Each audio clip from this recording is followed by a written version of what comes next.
Hello and welcome back to another video. I am going today talk about the some other notations. Let's see, other notations and things for derivatives. For derivatives. And what we are going to be doing with that is basically saying some different ways that we could write out a derivative, because that at a certain point, whenever you get later on in mathematics, is going to be very helpful. As of right now, we are just using f prime of x because we know that it's the same thing as taking the derivative of a y function. So we just know that we're actually going to go ahead and put in the first change in notation that we could do is just y prime. It's the same thing. It's a y function with the derivative taken of it. This apostrophe right here, this apostrophe right there, means that this is a derivative. So we can say that f prime of x is the same thing as y prime of x in the same breath that f of x is equal to y. Now and obviously not in the form of an equality, just saying that the notations are the same.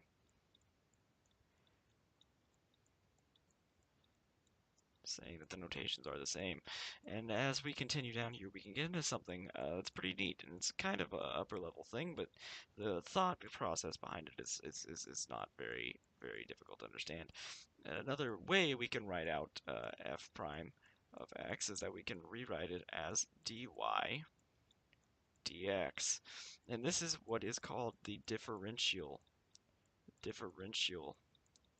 form of a derivative.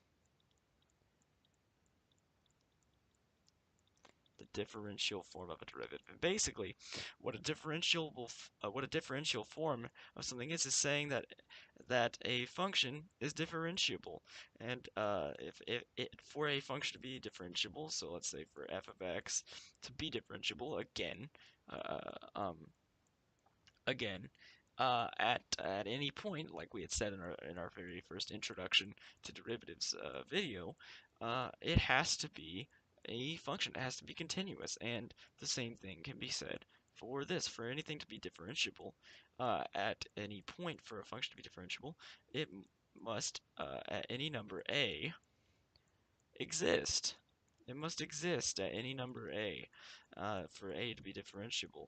There are parts of functions that are able to be differentiated without the whole function being continuous or differentiable, but that's a different song for a different story.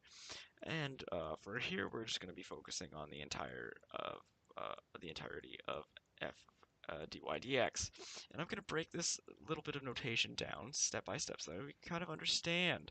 We can kind of want to understand what everything is here. So if we look at this and we just circle the d here so that we know what all of this is for. The d in this situation represents, well, just the top one. Sorry, just the top one. This d represents that we are taking a derivative. We are taking a derivative of a y function. Now, this does not mean a function of y, not a function of y. This does not mean the same thing as a y function. A y function is the same thing as f of x. A y function is the same thing as f of x, which is, so we can say it's the same thing as f of x here. Again, bear in mind that none of these equal signs right here are actual equal signs. It's just saying that the notation is the same thing. Now, if we were to break this down, well, the d just means you are taking a derivative, but that y that is paired with it is what signifies that you are doing it of a y function. If you don't have that letter there, or the respective Greek letter there that you are differentiating or deriving, it is not the same thing as saying d dx. Dy dx is very specifically of a y function. It is possible for this differential form to be written as d dx. But that's just general. If you do d dx, it's generally with a parentheses, and then whatever you're deriving inside of the parentheses. And then it's just understood that the variable inside is going to be x, because it's not a guaranteed function of y. It's just take the derivative. Which brings me to this next part. Down here, if we look right over here, the dx, or just the dx, right here, I'm going to highlight that in a nice red color. The dx means what you are taking the derivative with respect to. So if we say that we are taking a derivative, so if we say dy dx, taking the derivative of a y function with respect to x, saying that if we were going to take, let's say, if we were going to say, if we wanted to take the derivative of a y function of f of x, or we could even say, just to keep it kind of coherent, we could say y equals, then let's say x squared, y equals x squared. If we wanted to take a derivative of this y function, these two things, these y's, this y signifies that we're taking the derivative of this function, and this x means that we are using the x variables to derive it. We are not, if this included some other number or anything like that, we don't worry about those. Well, we do worry about those, but we don't derive any other variables. So if there was an h in here, we would just ignore the h and treat it as constant, but that's getting into partial derivatives right now. So none of our functions will ever include a different variable for now. So remember, if it's respect to x, you are changing.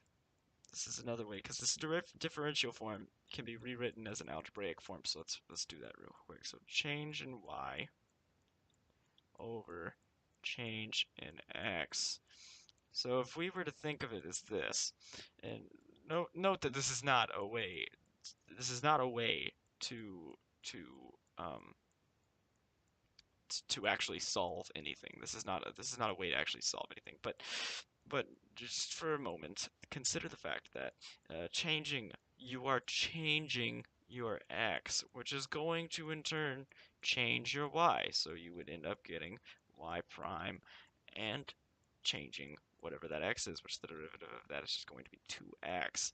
So that's what you would end up having. You're just changing your x with respect to, you're changing your y function with respect to x. And if we were to continue down here, we would be able to visualize another concept by what I mean of just respect to that variable. For example, like if we had a y equals, you would not see this under normal circumstances because it's not Cartesian, but if we were to say y equals theta squared, your function, your differential operator, which is what that is called. This is a differential operator because it's written in a differential form, and it's an operator signifying that we take a derivative.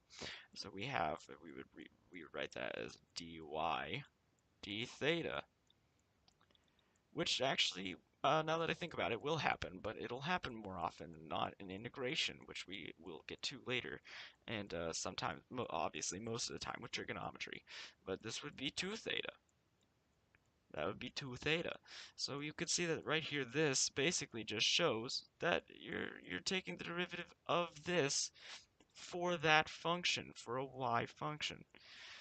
Now, I'm saying other things because we can look at some applications of this. If we were to look at an application of this, we'd be able to see that here. It's just sort of fun other ways to write this out.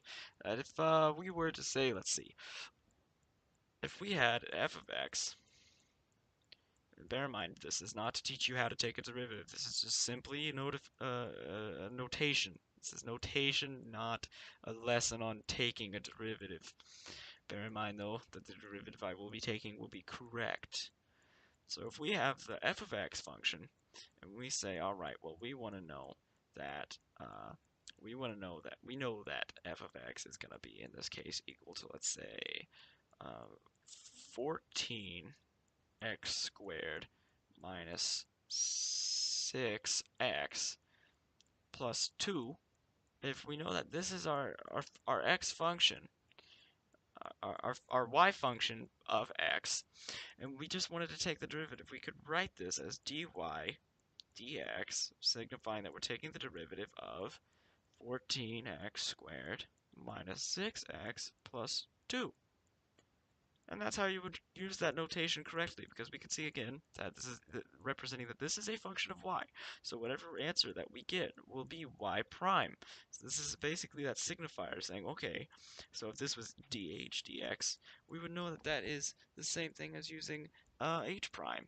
And we can say here that this is going to be equal to 28x minus 6.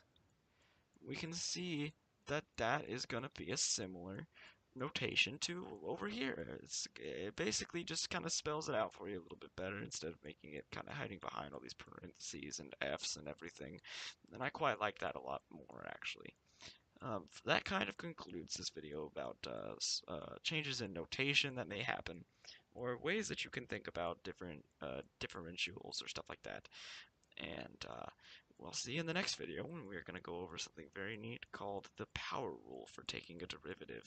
The the power rule, and that's how you'll actually be able to take that derivative that I just took that would be extremely long with our old limit stuff in a matter of seconds. And it's very easy, and I hope that you all look forward to it, and we will get that up right after this.